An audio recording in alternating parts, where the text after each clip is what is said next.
Hey everyone, in this video here I just wanted to show you how to create this subscribe and follow box here in your WordPress blog. We could put this in the text widget in the sidebar.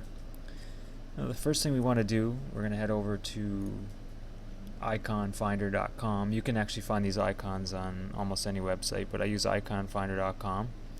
I just did a search for social here and I specified I only wanted to show free results. And then I could choose from the list of icons that show up for the social sites. Now if I like the look of a particular one, I could just click it, and a lot of times it'll provide me with an entire set that matches that look. And a good size to use, I'd say, would be like 32 by 32, 48 by 48 even works, either one.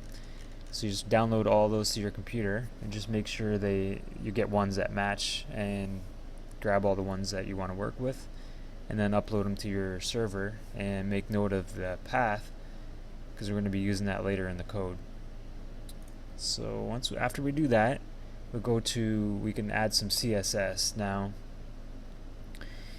go to appearance, and then if you have an edit CSS option in the menu, that it's specific to certain themes. If it's there, use that, of course, and if not, you can go to appearance editor, and then you'll end up in the default style sheet. Now it's not always best to modify this style sheet. If there is a custom one that you can use, go ahead and use that instead. If you look on the far right side, you scroll all the way down, just below style sheet you might see custom style sheet, and if that's there, use that instead. But use edit CSS, the CSS editor that's built in for the theme, if you have one.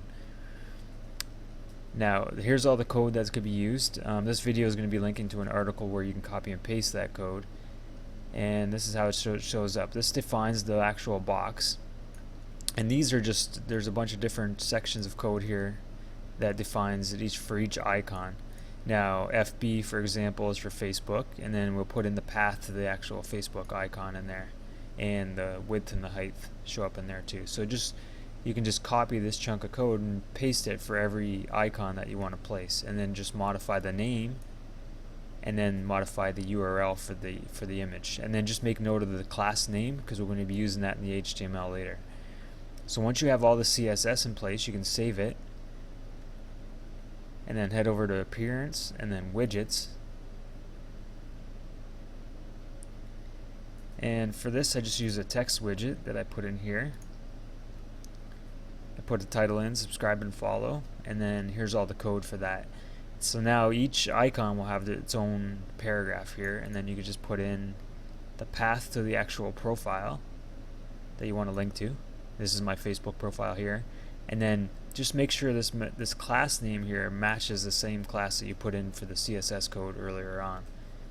And then again, just copy and paste each chunk of code, and then modify the values for each profile or page that you're working with, and that's it. And then just click save, and when it's all done, you'll have an icon set similar to this, and that's it. Thanks for watching.